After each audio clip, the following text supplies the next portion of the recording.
কে আমি মসজিদে হারাম থেকে মসজিদে আকসা পর্যন্ত সফর করেছি। আল্লাহ এই সফরকে বলতে গিয়ে সুবহানা শব্দ ব্যবহার করেছে।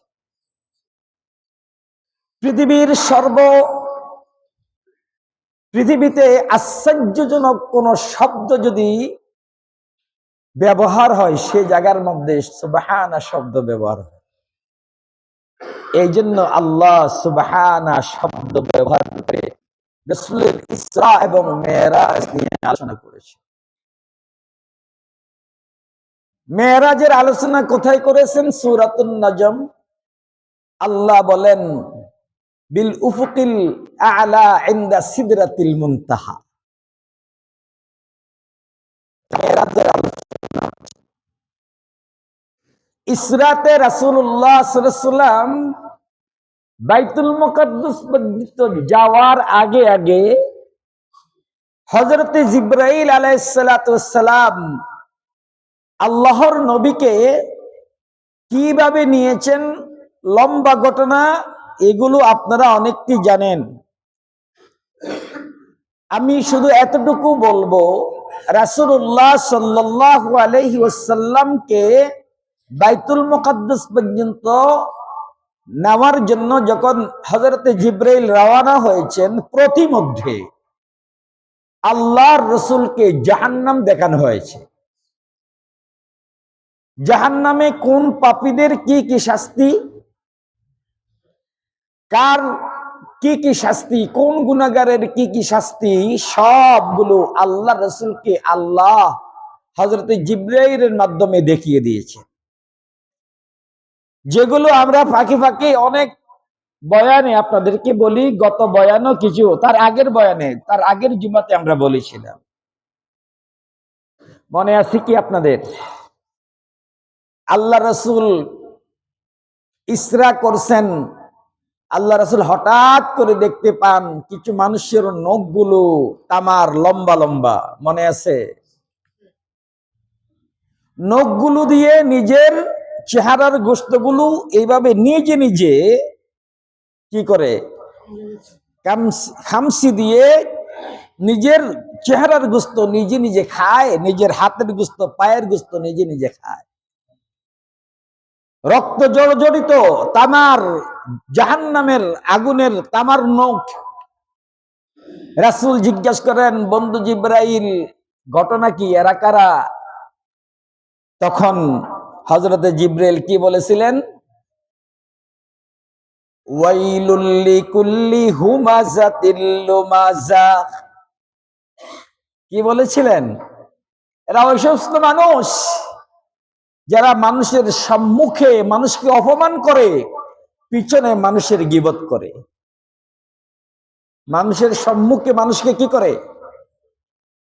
অপমান করে, পিছনে গীবত করে। এরা ওই সমস্ত মানুষ। তারপরে রাসূল একটু সামনে অগ্রসর হওয়ার পরে কি দেখেছিলেন? বিশাল একটা চুলা, আগুন দাউ দাউ করে জ্বলছে। এই চুলার ভিতরে কিছু মানুষ এই চুলার ভিতরে, আগুনের ভিতরে জ্বলছে, সবগুলো উলঙ্গ, লজ্জাস্থানগুলো আগুনে পুড়ছে। রাসূলুল্লাহ সাল্লাল্লাহু আলাইহি ওয়াসাল্লাম জিজ্ঞেস করেন, এরা কারা? তখন জিবরাইল কি বলেছিলেন? এরা পৃথিবীতে ওই সমস্ত মানুষ যারা ব্যভিচার করেছে, জিনা করেছে, যারা দায়ুস, এদেরকে শাস্তি দেওয়া হচ্ছে।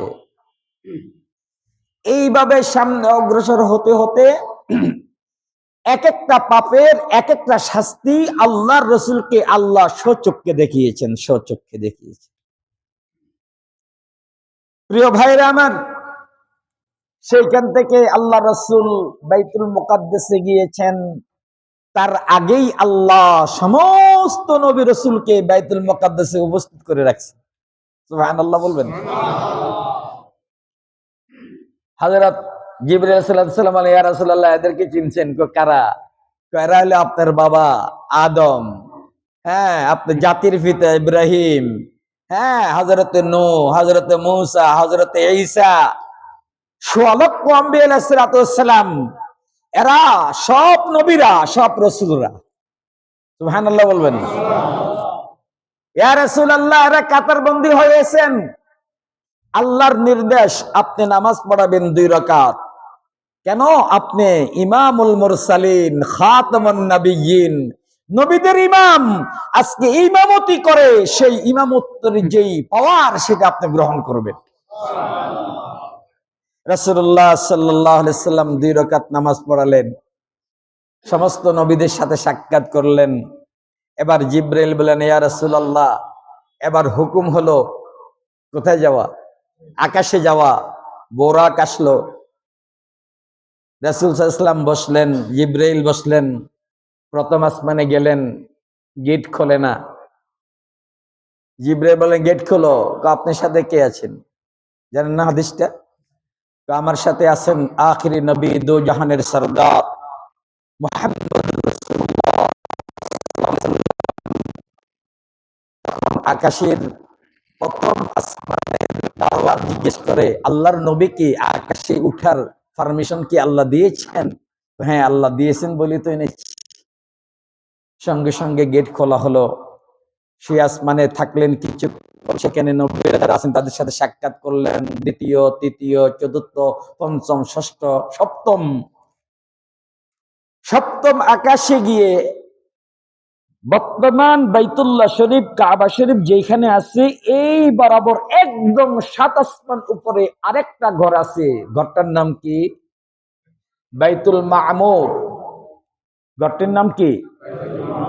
দুনিয়ার কাবা শরীফ, বাইতুল্লাহ শরীফে মানুষ তাওয়াফ করে, বাইতুল মামুরে ফেরেশতারা তাওয়াফ করে।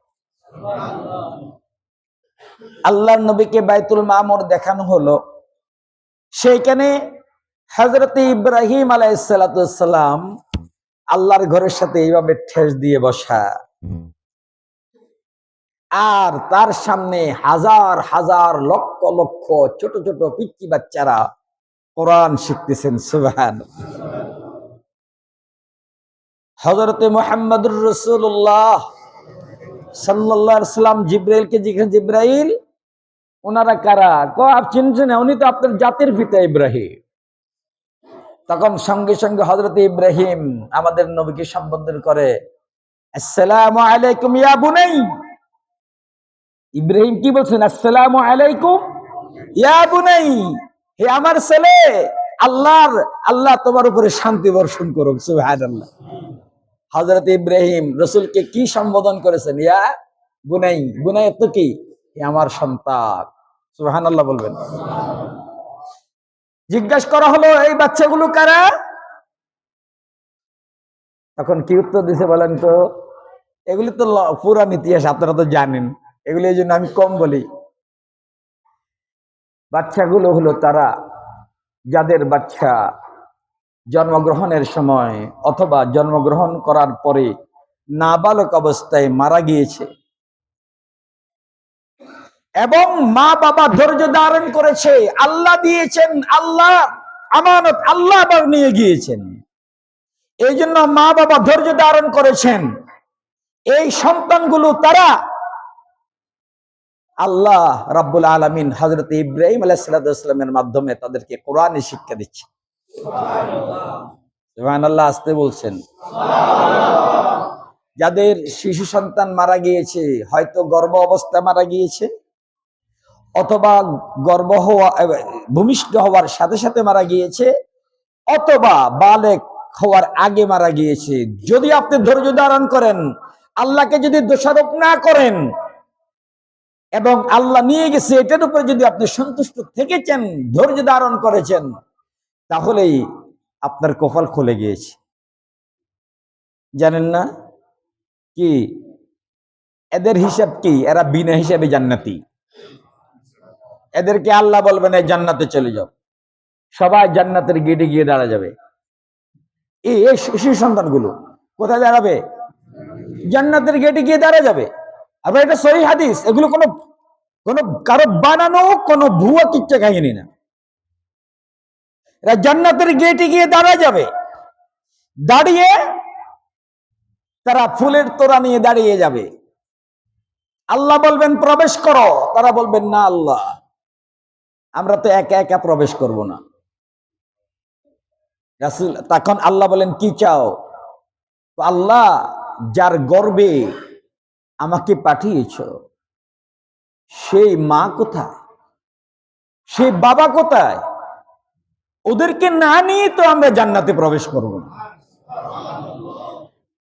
এবার রাসূল বলেন ওই সন্তানগুলো মার গর্ভের যেই কি ছিল, যে গর্ভস্থ যেই কি, এটাকে কি বলে, হ্যাঁ নারী, নারী নারী বুড়ি মায়ের এইগুলো টান দিয়ে মাকে বাবাকে নিয়ে জান্নাতে প্রবেশ যতক্ষণ করবে না ততক্ষণ তারা প্রবেশ করবে না। এই জন্য আল্লাহ নবী বলেন, কারো যদি শিশু সন্তান মারা যায়, খবরদার দুঃখ দুঃখ করবা না, বিলাপ করবা না, আল্লাহর উপরে সন্তুষ্ট থাকবা। এটা তো তোমার কপাল খুলে গিয়েছে, তোমার কপাল খুলে গিয়েছে। আরেকটা হাদিসের মধ্যে আছে, রাসূল করিম সাল্লাল্লাহু আলাইহি ওয়াসাল্লাম বলেন, কিয়ামতের ময়দানে যখন সূর্য এক বিয়ত উপরে থাকবে, সূর্যের 12টা মুখ মাথার উপরে থাকবে, যখন মানুষের ঘাম হাঁটু কোমর গলা পর্যন্ত কেউ সাঁতরাতে থাকবে, আর মানুষ চিৎকার দিতে থাকবে পানি আর পানি, কারণ ওই পানি পান করতে পারবে না, তখন এই শিশুগুলো পানির জগ নিয়ে, ঠান্ডা পানির জগ নিয়ে, গ্লাস নিয়ে হাসরের মাঠে বিচরণ করবে। বাবা একটু পানি দাও না। তখন শিশুটা বলবে, তুমি কি আমার পিতা? না, তোমাকে তো পানি দেওয়া যাবে না। খুঁজতে থাকবে পিতাকে মাতাকে, পাওয়ার সাথে সাথে পিতা মাতাকে পানি পান করাবে, আর এই পানি পান করার সাথে সাথে পিতা মাতার কলিজা ঠান্ডা হয়ে যাবে, আর কিয়ামতের ময়দানে পিপাসিত হবে না। হাদিসগুলো কি আপনারা জানেন না? জানেন, এগুলো পুরাণ। এই জন্য প্রিয় ভাই, আলহামদুলিল্লাহ আমার কিন্তু 2 জন গেছে, এটা তো জানেন। আমার 2 ছেলে ভূমিষ্ঠর সাথে সাথে ইন্তেকাল করেছে, তখন আমি মদিনা শরীফ ছিলাম। আলহামদুলিল্লাহ। যা হোক ভাই, মেরাজের আলোচনা এটা আমার মাকসাদ আজকে না। আমি আমার মূল মাকসাদের দিকে যাচ্ছি।